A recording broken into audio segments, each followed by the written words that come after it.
esperar que Él vuelva, porque Él viene. Y las señales cada día son más evidentes de que Cristo vuelve. Amén. Entonces, que no ahí los quieran convencer con esto, la frase muy clásica y que va a seguir seguramente. Pero nosotros tenemos que estar firmes, porque muchos dicen, ¿cuántos años vienen diciendo que Cristo vuelve? ¿Y cuándo vendrá? A saber si viene. No, es certero porque su palabra lo dice y Él es fiel a su palabra y no miente. Él ha dicho que viene y va a venir. Así que nos toca esperarlo. Y esta porción de la palabra inicia presentando una rogativa por parte del apóstol Pablo, quien escribió esta carta a la iglesia de Tesalónica. Entonces, quiero que veamos un poco qué, porque acá dice, os ruego, hermanos. ¿Qué quiere decir? ¿Cuál fue la intención al usar la palabra rogar? Cuando usamos esta palabra rogar, es decirle a alguien lo que debe hacer, pero sin aspereza o un espíritu crítico, ¿verdad? Entonces, no es una reprimenda ni una condenación, ¿verdad? Entonces, pero tampoco es el otro extremo. No es solamente una sugerencia o un consejo, nada más. Viene con un sentido de urgencia, que es algo serio, pero también asociado con el ánimo de la persona. Entonces, no es ir y decirle, no, ¿sabes qué? Cristo viene, así que si no te arrepientes te vas a ir al infierno. No, tampoco, ¿ya? Pero tampoco decir, no, tranquilo, tú solo acepta a Cristo. No pasa nada. Puedes seguir igual. No hay problema. No. Es una urgencia. Y en ese tiempo hay esa urgencia. Porque los tiempos cada vez se vuelven malos. Y va en aumento, la maldad va en aumento. Y lo estamos viviendo en nuestra nación. Pero nos toca, iglesia, ser conscientes del regreso de nuestro Señor. Pablo le habla a toda la congregación en esta carta, exhortándoles a hacer, diga conmigo, hacer, a poner en práctica, ahora diga práctica, ciertas cosas muy necesarias, pues Pablo tenía un entendimiento claro del retorno del Señor y la iglesia debía estar preparada. Y en estos versículos que hemos leído, podemos ver mandatos que el Señor nos dejó para vivirlos en preparación a su regreso. Porque no es que yo recibí la salvación y voy, me siento, me pongo mis laureles, me pongo todo bien tranquila, yo ya estoy salva, no tengo nada que hacer. Así que tengo una frase un poco pegada que se me quedó de Costa Rica, y es que, porque a algunos sí les gusta usar esta frase, ¿verdad? Y es que si ustedes saben contar con alguien, no cuenten conmigo. Y muchas veces estamos de esa manera en la iglesia, porque este mensaje fue a la iglesia y estamos entre hermanos viendo a uno que está ahí medio todo, que se desmaya. Y si sabes contar con alguien, conmigo no cuentes, cuenta con la hermana o la líder, porque acá no le estaba hablando solamente a los pastores, no solamente a los líderes, le estaba hablando a toda la congregación. Y en primer lugar, lo primero que le dice a la iglesia, amonestéis a los ociosos. ¿Qué pensamos cuando oímos la palabra ocioso? A ver, el que no trabaja, ya. ¿Ok? ¿Qué más? ¿Qué más? Perezoso, ¿qué más? ¿Verdad? Creo que todos concordamos en que principalmente nos viene la idea de una persona floja, una persona dejada, perezosa e irresponsable. Pero vean, buscando en la raíz, la etimología de esta palabra, en el griego se dice actos. Está raro, ¿no? Pero esto, ¿qué significa? Significa una persona que no mantiene el orden, una persona insubordinada, insujeta y que no realiza su tarea en la iglesia. Eso en un contexto eclesial, es un concepto que da. También se refiere a los que están fuera de orden, aquí emplea una palabra militar que describe a un soldado que rompe filas o marcha fuera de paso. Entonces, esta persona también se describe como una persona obstinada, que simplemente quiere hacer lo que le parece, quiere mantener su propia opinión o preferencia. Estos son los que deben ser amonestados. Entonces, como que la palabra ocioso no es solo ser perezoso. Estamos hablando incluso de rebeldía, porque si eso avanza, va encaminado hacia la rebelión. Entonces, es interesante porque se lo dice a la iglesia, nuevamente, no es afuera, se lo dice a la iglesia, porque en la iglesia también hay ociosos. Todos en silencio, ¿verdad? Sí, ya. ¿Y por qué? ¿Por qué? Como dice nuestro pastor, ¿verdad? Amén no hay. Bueno, cada uno sabe. Entonces, ¿por qué razón? Porque la iglesia de Cristo está conformada por personas. Y las personas, o sea, nosotros, estamos en un proceso de perfeccionamiento, ¿verdad?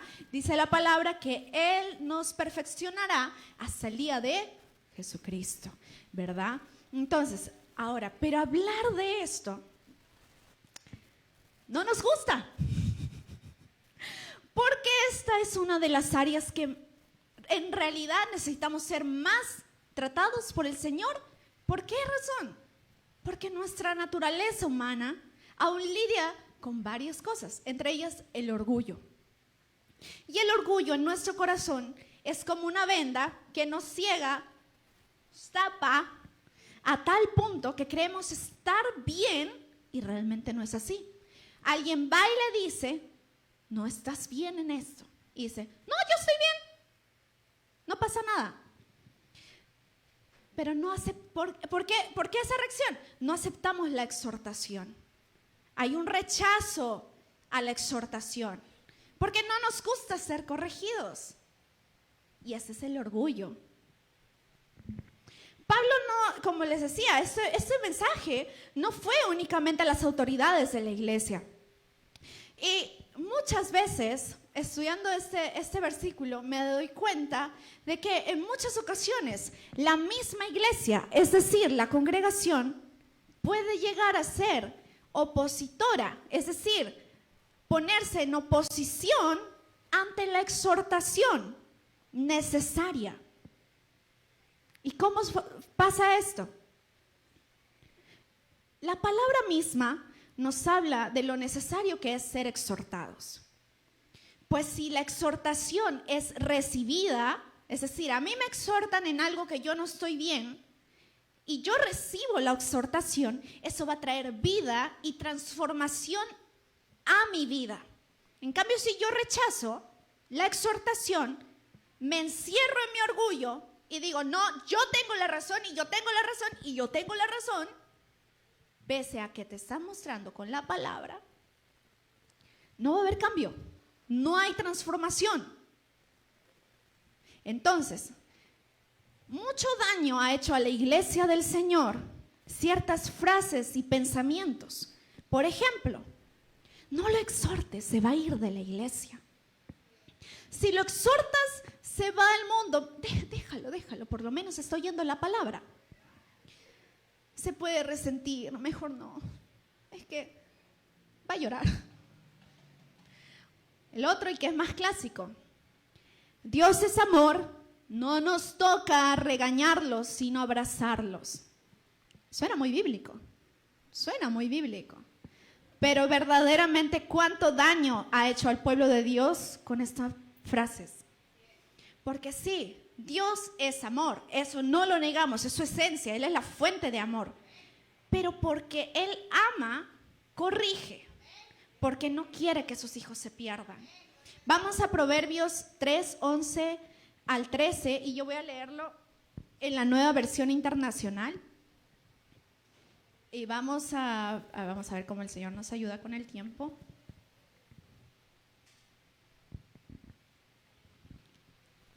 Me avisan cuando lo tienen, por favor.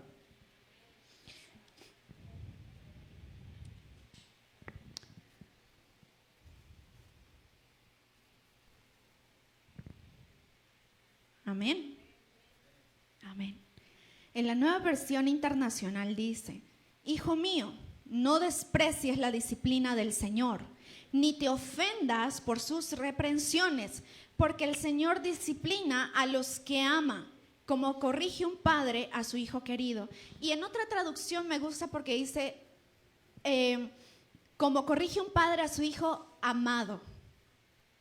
Entonces, en la exhortación, en la disciplina, en la corrección, está el factor de la esencia de Dios, que es amor. Es por amor que Él nos corrige.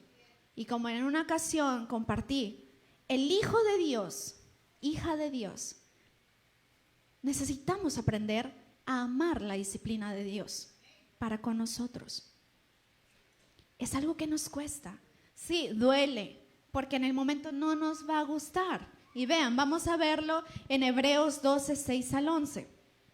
Lo voy a leer en pantalla. Luca, por favor, si puedes ponerlo en Nueva Traducción Viviente, y yo lo voy a leer en la traducción lenguaje actual. Vamos a leer ambas versiones. Ustedes me van a ayudar con la que va a salir por la pantalla y yo luego voy a leer las dos versiones, la otra versión, perdón.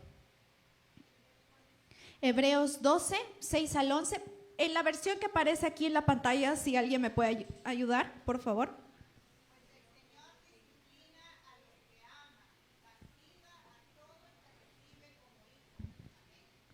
Hasta el 11.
Amén. Voy a leer la otra versión y dice: porque Dios corrige y castiga a todo aquel que ama y considera a su hijo. Si ahora ustedes están sufriendo es porque Dios los ama y los corrige, como si fueran sus hijos. Porque no hay un padre que no corrija a su hijo. Si Dios los corrige como lo hace con todos sus hijos, entonces si Dios no los corrige como lo hace con todos sus hijos, entonces ustedes no son en verdad sus hijos. Cuando éramos niños, nuestros padres aquí en la tierra nos corregían y nosotros les respetábamos. Con mayor razón debemos obedecer a Dios, que es nuestro Padre que está en el cielo, pues así tendremos vida eterna. Cuando éramos niños, nuestros padres nos corregían porque pensaban que eso era lo mejor para nosotros. Pero Dios nos corrige para nuestro verdadero bien, para hacernos santos como Él. Desde luego, que ningún castigo nos gusta en el momento de recibirlos, pues nos duele. Pero si aprendemos la lección que Dios nos quiere dar, viviremos en paz y haremos el bien. Y es la palabra del Señor la misma que lo dice. No es palabra de hombre. Y me encanta de este versículo que dice: a fin de que participemos de su santidad. No, la palabra nos dice: sed santos porque yo soy santo, dice el Señor. Entonces, necesitamos ser pulidos, aunque el proceso sea doloroso. porque no es bonito. Todos queremos vernos como la piedra preciosa que resplandece y que deslumbra. Pero el proceso, nadie llega a deslumbrar de esa manera sin proceso. Y el proceso no tiene un tiempo específico para una persona. En algunos puede ser más largo, en otros puede ser más corto. Dios hace como Él quiere, porque Él es soberano. Él es soberano. Entonces, iglesia, no podemos ser permisivos con el pecado o con lo que transgrede la santidad del Señor. Así como Pablo habló a la iglesia de Tesalónica, hoy el Señor habla a su iglesia y nos llama a exhortar a los que son ociosos. Y yo no estoy diciendo con esto que nos pongamos a emitir juicios sobre nuestros hermanos o hermanas. Eso no. Pero si vemos a alguien que está cayendo en la ociosidad, está empezando o ya está en un estado de persona ociosa, nos toca exhortar. Y la gran pregunta que ustedes y yo, porque yo también me incluyo en esto, que hoy nos debemos hacer es, y no nosotros, sino pedirle al Espíritu Santo, que es el que escudriña hasta lo más profundo. Decirle, Espíritu Santo, ¿estoy siendo una persona ociosa o no? No digamos de frente, no, ese será el hermano tal, la hermana tal. No, iglesia, así no. Porque si de primera decimos, los otros, no estamos dejando que el Espíritu Santo escudriñe primero nuestra vida. Primero Él nos habla a nosotros y luego a través de nosotros, no al revés. Pidámosle al Espíritu Santo que escudriñe lo más profundo de nuestro interior y nos revele el yo. Diga, yo. Este yo que muchas veces quiere estar cegado, muchas veces quiere estar entronado en el corazón y en la mente también, por el pensamiento. Que nos revele si yo estoy siendo parte de los que necesitan ser exhortados para dejar el club de los ociosos y más bien pasarme al club de los que son comprometidos. Los que son diligentes en cumplir el llamado, el plan del Señor, colaborar en sincera unidad con el propósito del reino de Dios, porque no se trata solamente de esas 4 paredes, Iglesia Cristiana Internacional Shalom, se trata del reino de Dios, iglesia. Somos parte del reino de Dios y el reino de Dios se extiende en toda la tierra. Y lo que nosotros hacemos aquí afecta en el reino de Dios. Todos juntos formamos parte del cuerpo de Cristo. Entonces,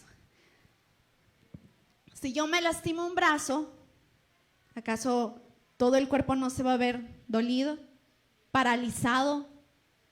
Porque sin un brazo no hacemos las cosas igual, ¿verdad? Entonces, si un brazo está fracturado en el cuerpo de Cristo, y ahí es donde tenemos que, nuestro entendimiento tiene que ser expandido, porque muchas veces estamos viviendo en un individualismo de que, sí, conozco, nuevamente, solo conocimiento, solo acá, de que soy parte del cuerpo de Cristo, pero si verdaderamente yo soy consciente y entiendo que soy parte del cuerpo de Cristo, mis acciones afectan al cuerpo. Si uno está fracturado, entonces, va a haber un momento en el que se tiene que balancear el peso, ¿verdad? Apoyarse. Entonces, todos pasamos eso. Pero como cuerpo de Cristo, también somos ese brazo que sostiene al que está, pues dolido. No solamente lo dejo ahí, bueno, estará ahí, ¿cómo le estará pasando? Bueno, que el Señor le ayude. No. Porque ese es el yo, me hace pensar solo en mí. Ok, recién vamos al primer punto. Vamos con el segundo. Y dice, continúa el texto diciendo, después de,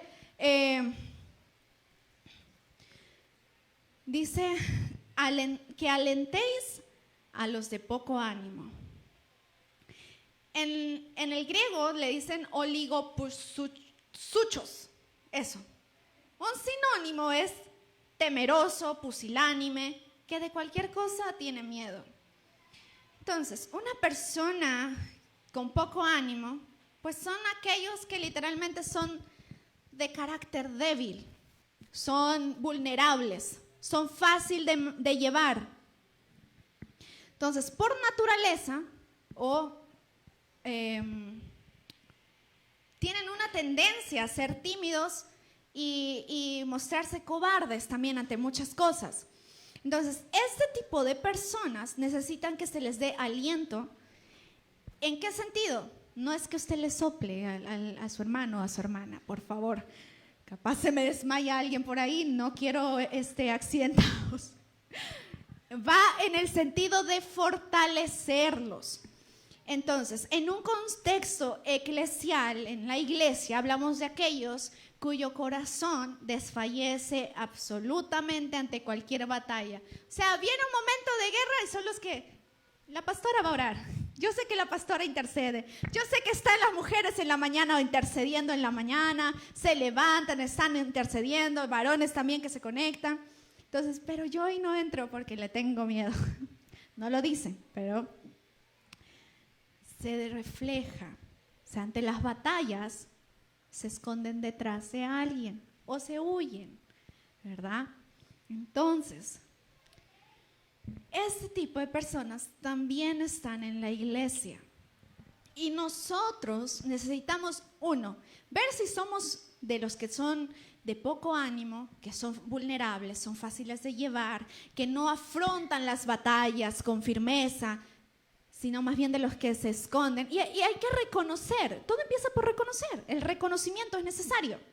Tampoco hay cambio si no hay reconocimiento. Entonces, si yo reconozco eso, me va a hacer a mí darme cuenta de que yo necesito de alguien más.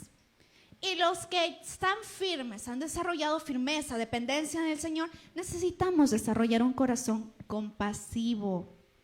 Porque muchas veces también le vamos con palo a nuestros hermanos. ¡Párate firme!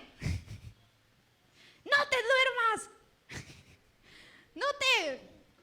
No te estés ahí derrotando. Levántate. Claro, sí, exhortémoslo a que desarrolle. Pero uno que está por caerse, no le vas a decir, ¡párate firme!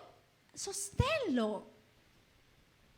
Pero para eso necesitas un corazón compasivo, ¿verdad?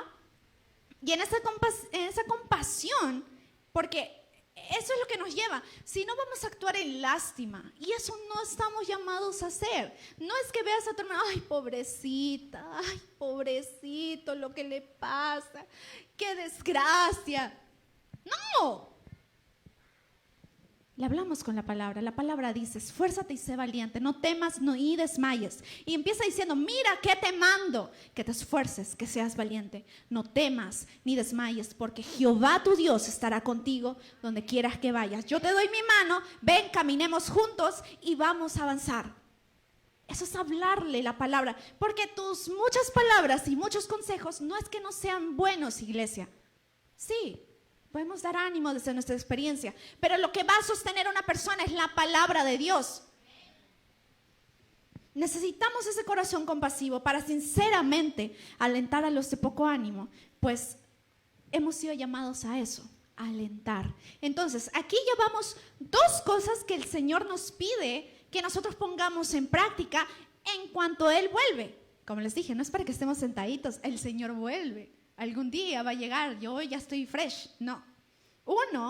¿Qué era el primero? Amonestar a los ociosos. En segundo lugar, alentar, así es, a los de poco ánimo.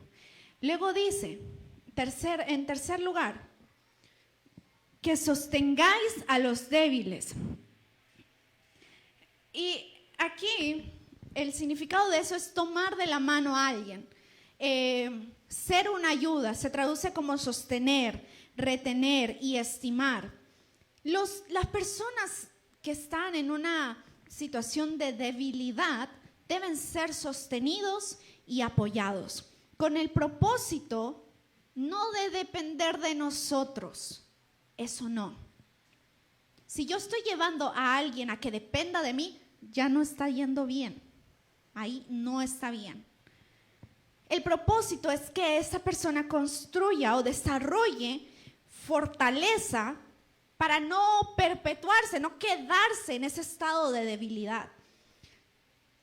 No hacemos a las personas dependientes de nosotros mismos, sino que las guiamos a desarrollar una vida que dependa enteramente del Señor.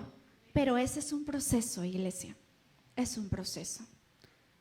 Como les decía hace un rato, una persona accidentada, regularmente, pues, dependiendo del tipo de accidente, quizás necesite terapia. ¿Y acaso las terapias no son por sesiones continuas, verdad? Algunas más largas, algunos duran años, otros meses, otros unas semanas, por ser más ligero, pero tiene una duración. Entonces, eso implica, este acto implica renunciar a la indiferencia y el egoísmo para así decidir ser esos brazos que en algún momento también nosotros podríamos necesitar, pues vas a dedicarle tiempo a esa persona, ¿verdad? Entonces, alguien que está débil no va a recibir fuerzas de un día para otro. No somos Popeye, que tomamos la espinaca y ya sale la fuerza y uno, ya quisiéramos a veces, de verdad. Y es cierto que nuestro Señor puede obrar sobrenaturalmente, claro que sí, Él puede hacerlo. Pero vámonos a modo general, no a todos les pasa así. Porque Dios quiere también usar a su iglesia, que seamos ese instrumento en sus manos y que si alguien está en debilidad, en medio del proceso lo ayudemos a recuperar sus fuerzas y que pueda caminar, pero que luego dé sus pasos por sí mismo. El acompañamiento es un tiempo solamente. Es como un bebé. Cuando está gateando y ya va a empezar a caminar, uno le tiene que sostener de las manos, ¿verdad? Las dos manitas. Luego llega un momento en el que ya solo le sostienes una mano, va caminando y luego lo va soltando. No creo que tenga más de 10 años y todavía, ven, bebé. No. Pero muchas veces queremos que el Señor nos mantenga todavía así. Claro, el Señor nos sostiene de su mano y nos pone personas que nos ayuden. Pero no podemos quedarnos en un estado de bebés espirituales. Fuimos llamados a crecer, iglesia. El conformismo nos deja en un estado de bebés gateantes. Pero la búsqueda del Señor y la renuncia a nuestra comodidad, y dile al que está al costado, incomódate un poco, déjate incomodar. Pero dígale fuerte, déjate incomodar. Porque muchas veces nosotros mismos nos gusta estar en nuestra zona de confort, ¿verdad? Donde todo es quietud, todo es tranquilo, todo es pura vida, lo dijo bien nuestra pastora. Y ahí, en el confort, que nadie me moleste, que nadie me diga nada, yo estoy bien, aquí estoy fresh, tengo todo bien. Pero viene el Señor y te dice, yo quiero que crezcas, no te quiero ahí, que te quedes igual. Y pone circunstancias o pone personas que están así como hincándonos un poquito. No quiero salir, no quiero moverme. El Señor sí respeta, porque Él es un caballero. Él respeta el libre albedrío que nos dio, pero espera que respondamos cuando Él nos llama a salir de la zona de confort. Porque si no, no crecemos, iglesia. Nos quedamos estancados y después estamos viendo a los otros y hay de dos, iglesia. Nos quedamos lamentando el por qué no crezco, por qué no decides moverte. Y otro es que nos ponemos de juzgones, criticones. ¡Ay, el hermano tal! ¡Ay, la hermanita tal! Porque ella sí, yo no. ¿Yo cuántos años llevo en la iglesia? Yo oro, ayuno, leo la palabra, estudio. Ah, pero hay preferencias. Sí, hay preferencias. Y tú las conoces, Señor, le dicen todavía. El Señor la meten. Es que a veces somos terribles a veces con el Señor. Le hacemos unas cosas porque somos hijos. ¿Acaso no le hemos hecho algunas cosas a nuestros padres? ¿Mm? Yo también.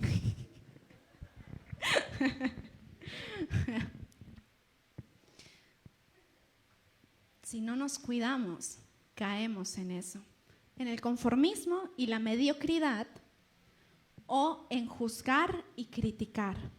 Y ambos lugares no avanzan, no crecen, pero el que critica y juzga ni deja avanzar a los demás. O sea, ni siquiera es que no crece, sino que tampoco quiere que los demás crezcan, porque está centrado en sí mismo. Entonces, necesitamos ser movidos. Y ahora, el pastor cita más que una frase, creo que es algo que deberíamos tenerlo muy claro en nosotros, y es que la iglesia verdaderamente, si no se mueve por amor, pues se va a mover por dolor. Pero ustedes deciden, y yo también. ¿Cómo nos queremos mover? Cuando el Señor en amor nos está mostrando, cuando ya tienen que venir cosas que pesan un poco más para que recién nosotros digamos, ay, sí, Señor. Te hubiese oído mejor cuando recién me dijiste en la primera ocasión. Pero bueno. Aprendamos a caminar en obediencia. Porque cuando el Señor nos dice algo, nuestra confianza tiene que estar en que Él no nos va a decir que hagamos algo, no nos va a mover a hacer algo, por muy ilógico que sea. Si Él no está en medio, asegúrate que Dios esté en medio del asunto. Si Dios está ahí, tranquilo, tranquila. Dios es fiel. Y si Él lo ha dicho, lo va a hacer. Entonces, en eso vamos a hallar descanso en medio de lo que nos toque pasar. Voy a seguir avanzando. Número 4. Dice que seáis pacientes para con todos. ¿Se dan cuenta que estamos hablando de carácter? El Señor quiere formar y moldear en nosotros el carácter de Cristo. Hablamos acerca de que yo quiero ser como el Señor Jesús. Pues. Porque cantamos cantos de Señor, quiero ser más como tú. Menos de mí, más de ti. Y con sentimiento lo cantamos todavía. Pero le estamos diciendo, el canto, las alabanzas, la adoración, es una expresión. Entonces, lo que estamos diciendo, Dios toma muy en cuenta lo que nosotros decimos. Por eso nos dice que si haces promesa a Dios, no tardes en cumplirla. Y nuestra palabra hacia Él cuenta. Así que formar el carácter de Cristo en nosotros implica también que seamos pacientes para con todos. Eso significa con los que me caen bien como los que me caen mal. Porque hay personas que tal vez no nos caen tan bien.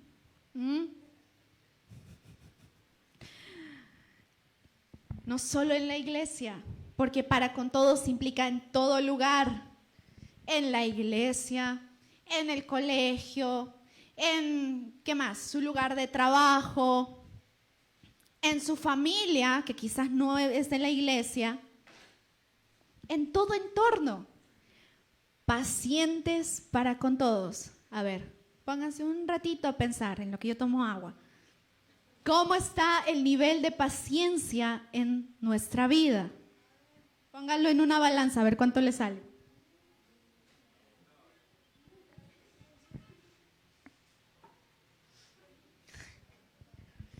Vamos a ir buscando Efesios 4:2. Hay personas difíciles con las que nos toca tratar, pero el Señor nos llama a ser, dice, pacientes para con todos. eso implica también ser tolerantes. ¿Qué dice Efesios 4:2?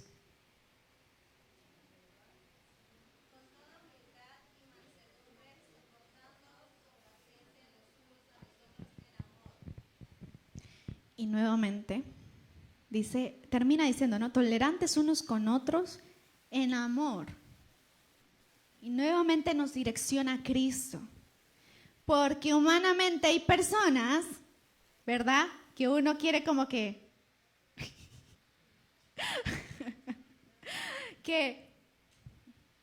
¿cómo decían? Se me fue. Pero hay una frase que usan para eso. Pero bueno. Pero hay personas que nos sacan de nuestras casillas. Que puede ser que sean personas que te irriten, personas que te cuesta tolerar, personas que no las pasas de ninguna manera. ¿Qué más? A esas personas que le gritas, sacas lo peor de mí.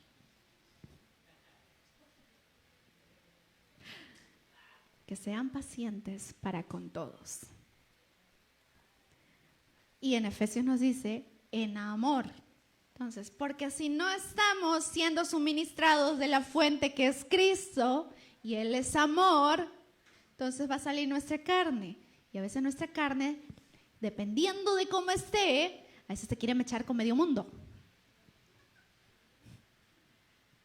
Y luego se arman pleitos y todas esas cosas. Hagamos como Sharon. Hagan. No. A eso no. Eso no. Así no es. Nosotros tenemos que representar dignamente a Cristo. Con todos. Sin excepción. ¿Estamos siendo perfeccionados? Sí. Va a haber momentos que nos cueste. Incluso que hay momentos que se nos va algunas cosas. Porque nadie me va a decir que es una mansa paloma. A veces se nos salen ciertas cosas y luego vamos, Señor, perdóname porque no te he representado correctamente. Entonces, una de las cosas que tenemos que practicar es la paciencia para con todos. Entonces, digan conmigo, paciencia para con todos. Así es. Y en esa paciencia nosotros vamos desarrollando el carácter de Cristo. Y no nosotros, el Señor en nosotros va formando su carácter. Y debe causar gozo en nosotros porque nos vamos a parecer más a nuestro Señor. Que esa es la meta. Número 5. Vamos avanzando. Que ninguno pague a otro mal por mal. O sea, acá no aplica la de ojo por ojo, diente por diente, no. O sea, tú me hiciste eso, yo también te la devuelvo. No. Esa no. Ganas a veces hay, porque hay cosas que son injustas, que nos pueden suceder. Y nosotros a veces somos seres humanos y Dios conoce que nuestras emociones a veces están tan a flor de piel que nos da una impotencia de Señor. ¿Qué ganas me da de bajarme la cruz? Un minutito, dame permiso. Y le voy a dar donde le duele, vas a ver.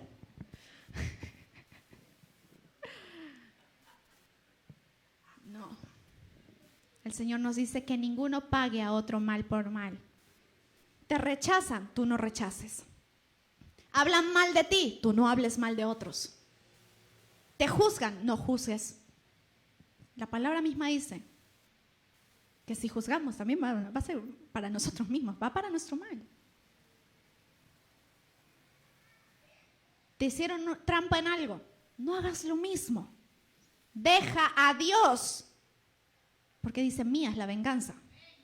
Deja al Señor.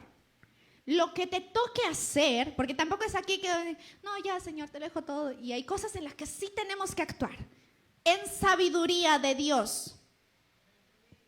Pero en lo que no te toca hacer, no te metas, porque vas solo, vas sola.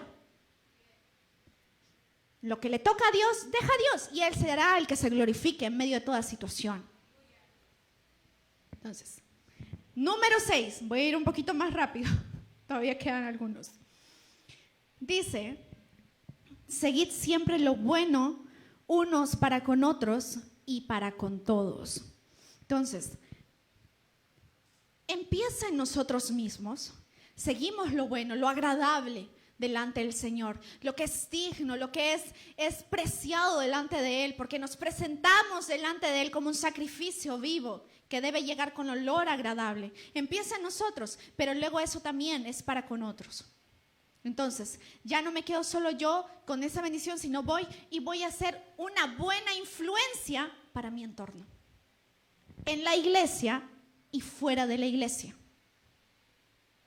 Nuevamente, ser conscientes de que somos embajadores de Cristo.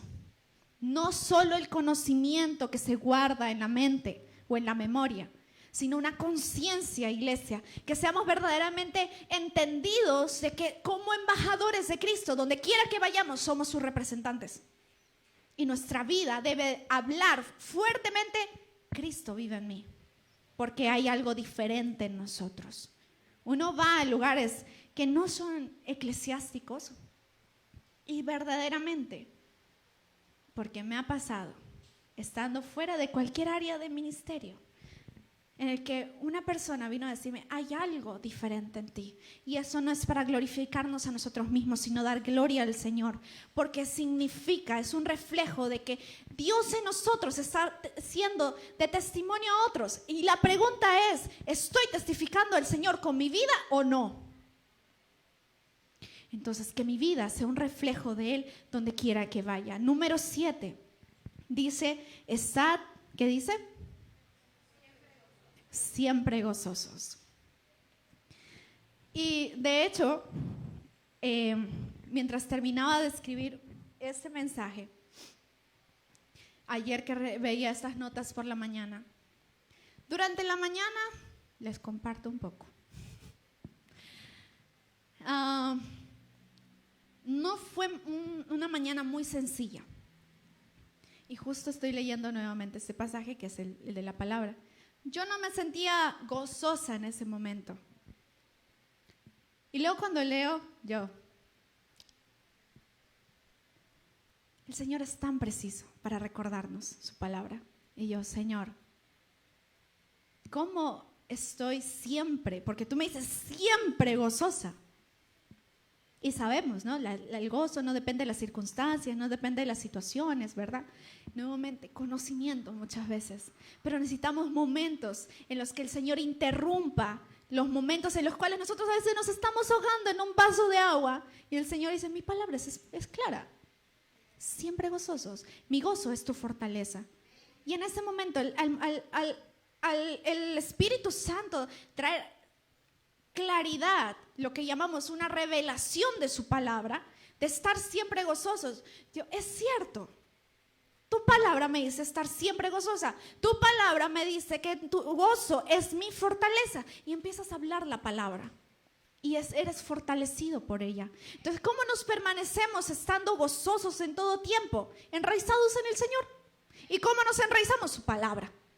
Porque en los momentos difíciles, cuando no tienes ganas de una u otra cosa, habla la palabra. Habla la palabra del Señor.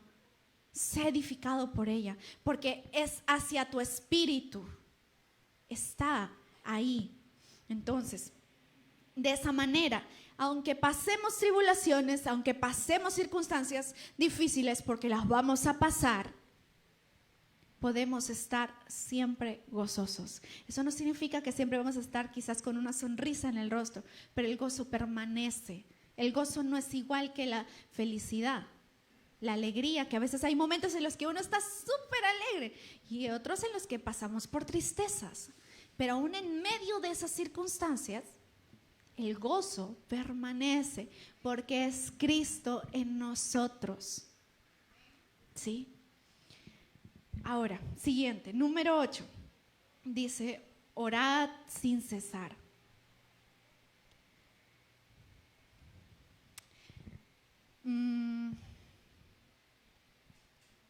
ese es otro de los puntos en los que a veces nos decimos, ¿no?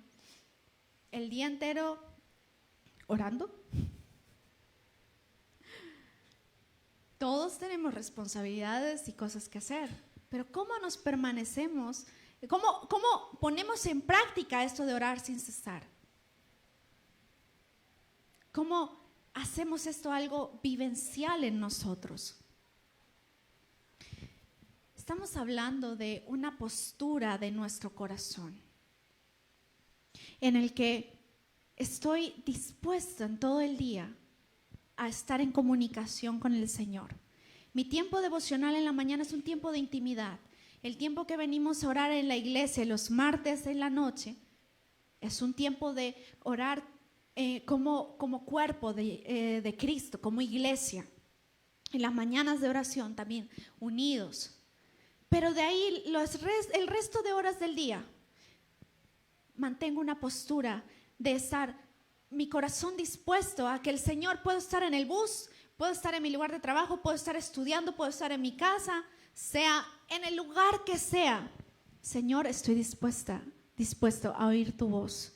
Y el Señor puede venir en cualquier momento. Estamos caminando a hacer compras y puede que el Señor empiece a movernos, a orar por alguien en ese momento. Yo no sé si a ustedes les ha pasado, quizás, que está usted caminando y de pronto el Señor ora por tal persona. Y si puedes detenerte y orar por esa persona en ese momento, bien, pero si vas caminando, es hablar con el Señor. Es comunicarnos con Él. Entonces, estamos con ese corazón abierto, dispuesto a estar en una comunicación continua con el Señor, en una comunión continua con Él, ¿verdad? Entonces, Lucas 21, 34 al 36 dice: tengan cuidado, no sea que se les endurezca el corazón por el vicio, la embriaguez y las preocupaciones de esta vida. De otra manera, aquel día caerá de improviso sobre ustedes, pues vendrá como una trampa sobre todos los habitantes de la tierra. Manténganse despiertos y oren para que puedan escapar de todo lo que está por suceder y presentarse delante del Hijo del Hombre. Algo que a mí me llama mucho la atención y es algo que mantengo muy presente es que, iglesia, cuidemos de que nuestro corazón no se endurezca. La dureza de corazón interrumpe, es obstáculo en nuestra comunicación con el Señor. Y la dureza de corazón viene principalmente falta de perdón. Falta de perdón. Que eso luego va calando y va echando raíces. Y Gálatas nos habla de aquellos que no entrarán en el reino de los cielos. Y habla acerca de que cuidado con las raíces de amargura. Y ahí el Espíritu Santo es quien nos puede escudriñar. Y el Espíritu Santo habla también por medio de personas. Nuestras autoridades en la iglesia. Tenemos que tener un oído presto, abierto para escuchar. Un corazón dispuesto para ser tratado por Dios. Porque Dios nos quiere integralmente sanos. Vivir con el corazón, el alma herida, por más que uno diga, no, a mí no, ahí es, va calando, va calando, va calando. Y enferma por dentro, te va carcomiendo por dentro. Y lo peor de todo, pierdes tu comunión con Dios. Y lo más peligroso, crees estar bien, crees que el Señor es quien te está hablando y muchas veces ya no es el Señor quien te habla. O sientes una frialdad, un vacío, un silencio. Señor, ¿dónde estás? Y el Señor, quiero tratar con tu alma, pero no me dejas.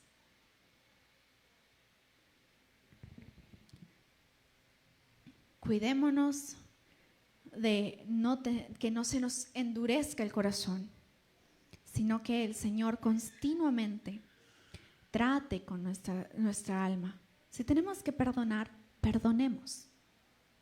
y liberemos a las personas de nuestro juicio. Y vamos a vivir.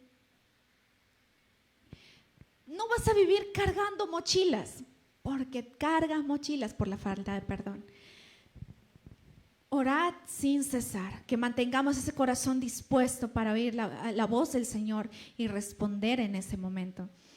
Número 9, dad gracias en todo.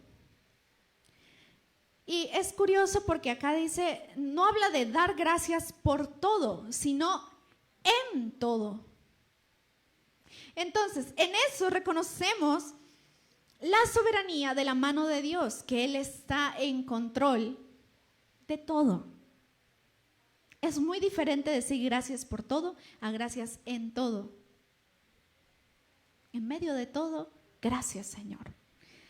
Y esto viene de una fe fundamentada en Cristo, no una fe ciega o de que por casualidad de la vida, uy, no, es que le atiné y buena suerte la mía. No, es el Señor.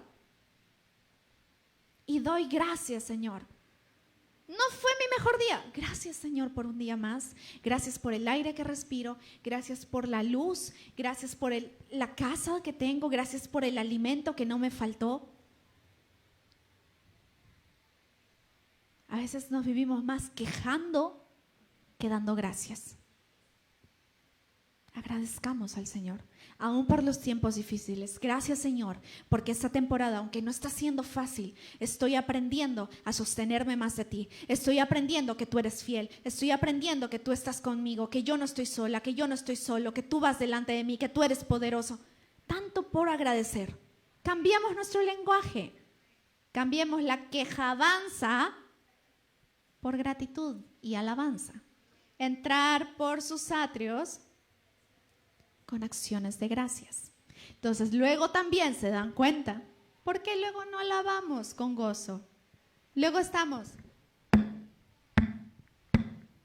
No es un pedazo más del programa.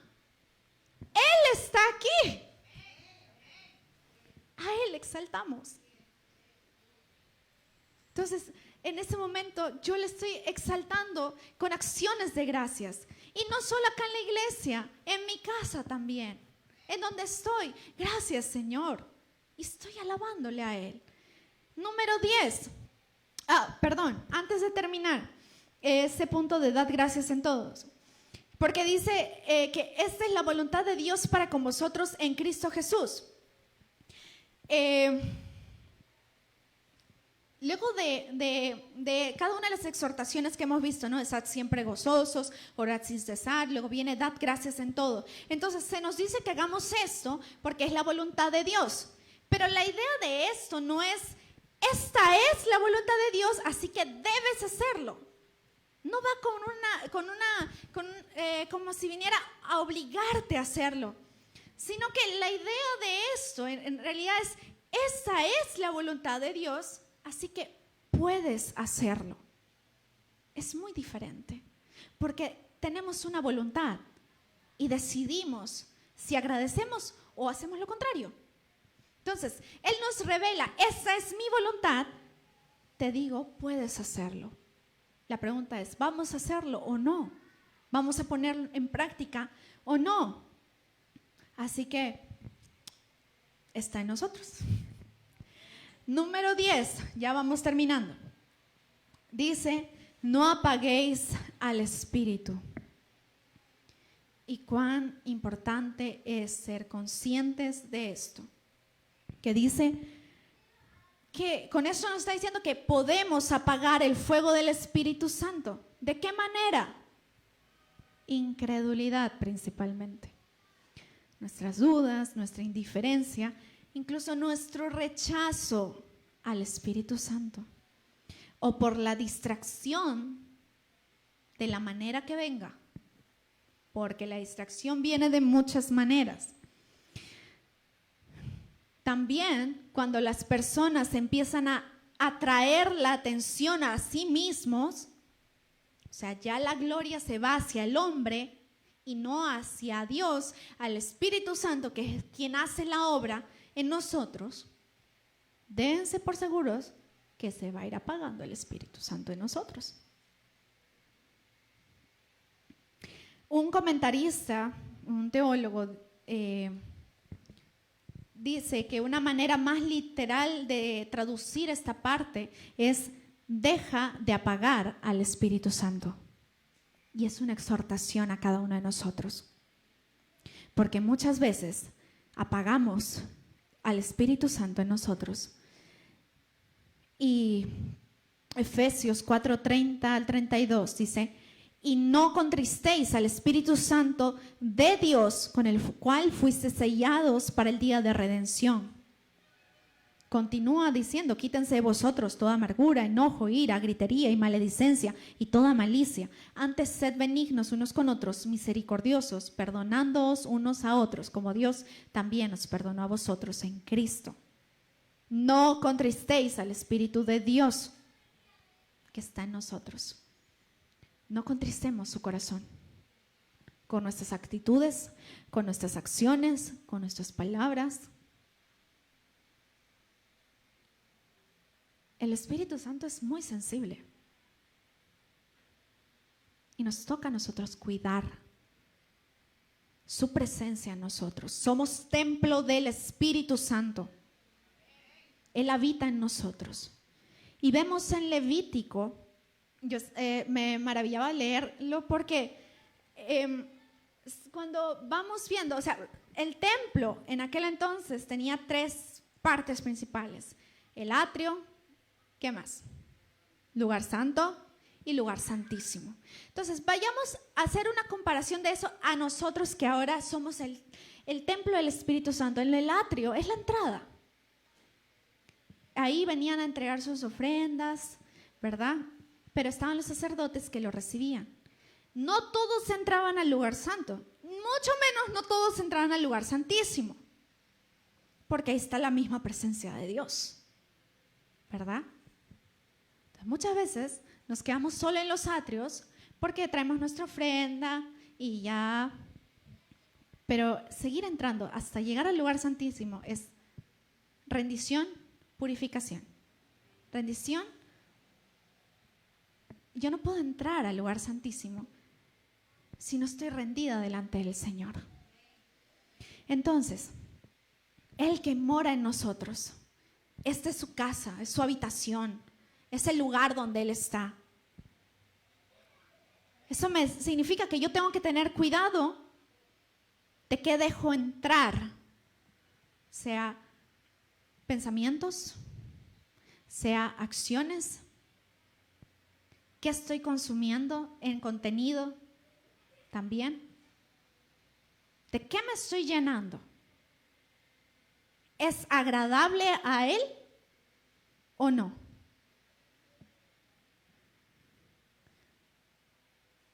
En Levítico habla, en uno de los capítulos, está hablando acerca de, porque muchas veces hablamos acerca de: Señor Espíritu Santo, aviva el fuego de tu espíritu. Y en Levítico habla de que el fuego en el altar debe mantenerse encendido, ¿verdad? Y así mismo nosotros, el fuego del Espíritu Santo debería estar ardiendo continuamente en nosotros, pero a veces solo es que estamos avivándolo, eso que se apaga, y en vez de que esté creciendo, a veces solo lo estamos manteniendo únicamente. Pero también la palabra nos habla acerca de, en ese sentido del fuego, una de sus funciones es también purificar. Nos gusta hablar mucho acerca del fuego del Espíritu, de la manifestación del Espíritu Santo trayendo un avivamiento en nosotros. Pero poco hablamos acerca de ser purificados por Él. Porque purificar significa quitar impurezas. Y eso tiene que ser procesado en nosotros. Que en nuestra vida, nosotros enteramente, seamos ese templo en el cual Él more y repose. Y que tengamos esa comunión continua con Él. Número 11. No menospreciéis las profecías. Número 12 es examinarlo todo y dice retened lo bueno.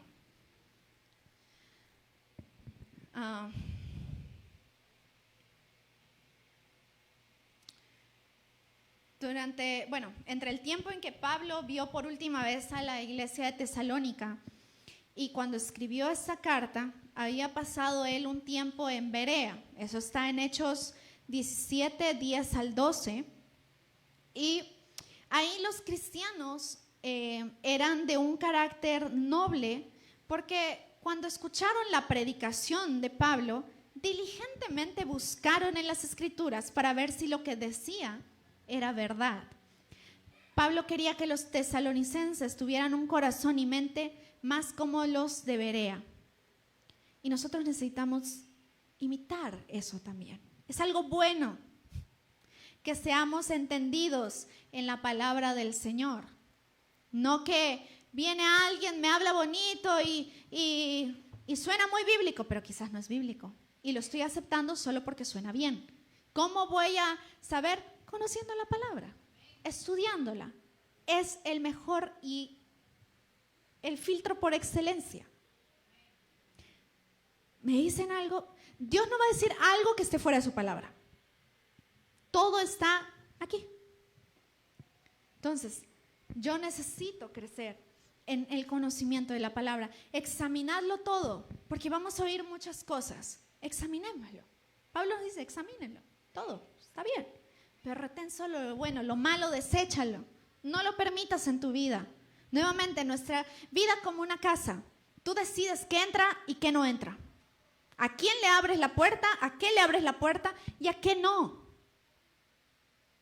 Entonces, aprendamos eso, ser primero entendidos en la palabra y a la hora de examinarlo todo, examinarlo por el filtro de la palabra y retener lo bueno. Número 13, y con esto termino. Dice, absteneos de toda especie de mal. Cualquier especie de maldad debe ser desechada. Eso incluye el mal que puede venir en una apariencia espiritual. Cuidado, iglesia. Estamos en los últimos tiempos. La apostasía va a seguir en aumento. Cada vez va a ser más notoria. Pero nosotros tenemos que estar firmes. Nosotros tenemos que estar firmes. Por eso recalcamos tanto la necesidad de nosotros amar la palabra. Si tú no amas la palabra, la vas a estar leyendo como un libro más. Ama la palabra. Y si no ora al Señor. Enséñame a amar tu palabra.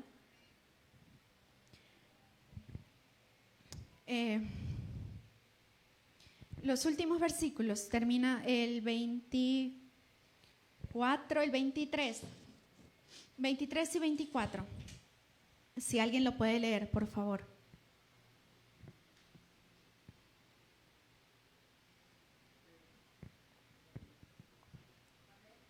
Amén.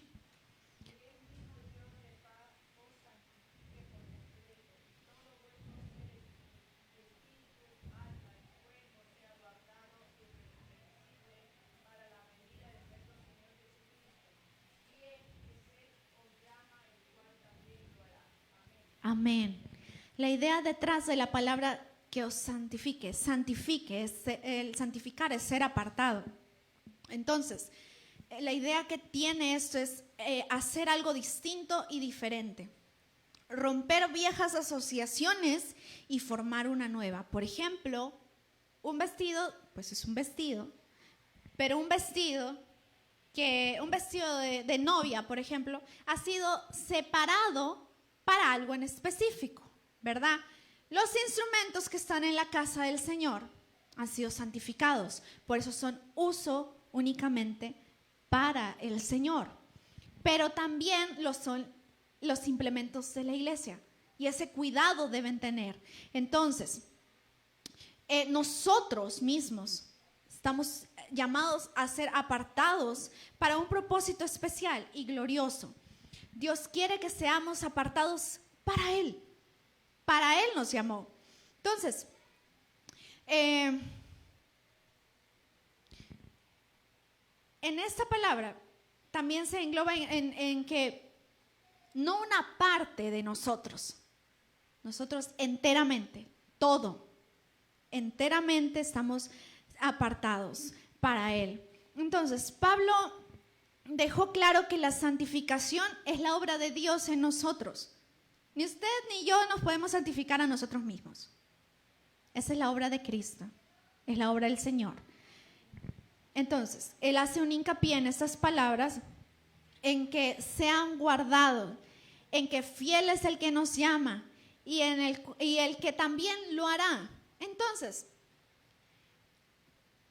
Dios está comprometido con nosotros, su iglesia, en todo este proceso. Lo cual también nos lleva a ver que Él está con nosotros, está su compañía, su acompañamiento en medio de todo. Entonces, Él es quien nos va a perfeccionar. Él dice, y el mismo Dios de paz os santifique por completo y todo vuestro ser, espíritu, alma y cuerpo sea guardado irreprensible para la venida de nuestro Señor Jesús. Y porque Él es fiel, Él lo va a hacer. Amén. Entonces, preguntémonos, iglesia, ¿cómo están nuestras vestiduras para el retorno del Señor? ¿Cómo estoy viviendo cada día? A los esposos, los que son casados, ¿cómo estás representando al Señor en tu casa, en tu hogar? ¿Cómo está tu sacerdocio? En 1 Pedro 1:7 habla acerca de que los esposos vivan con el esposo viva con su esposa sabiamente. Dice, dando honor a la mujer como a vaso frágil y como a coherederas de la gracia de la vida, para que vuestras oraciones no tengan estorbo. A las mujeres también les habla que se sometan a su esposo en la autoridad, el reconocimiento de autoridad. Pero el sacerdocio del hogar se lo dio al hombre en el matrimonio. ¿Cómo estás representando a Cristo en tu hogar? Y los que son padres, ¿cómo estás representando a Jesús ante tus hijos? ¿Tu ejemplo y modo de vida testifica dignamente al Señor? ¿Estás ejerciendo la autoridad que Dios te ha dado con sabiduría o ejerces un autoritarismo desde tu carne?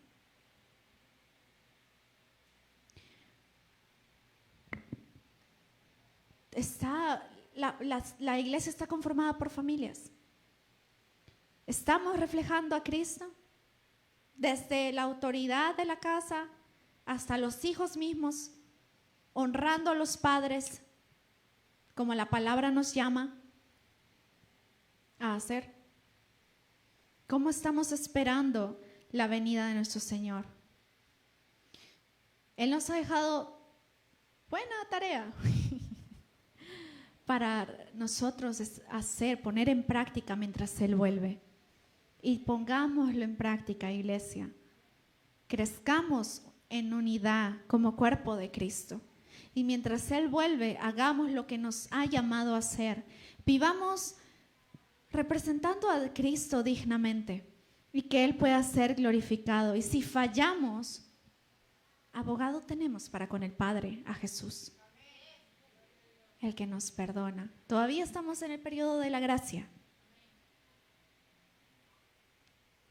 Que esta gracia pueda operar en nosotros, pero no como algo de que un rato le digo, perdón Señor, y vuelvo a lo mismo. Arrepintámonos si tenemos que dejar algo, un cambio de dirección, y lo que quede atrás, queda atrás, y seguimos hacia adelante, nuestros ojos puestos en el autor y consumador de nuestra fe, que es nuestro Señor Jesús. Amén. Amén. Vamos a orar.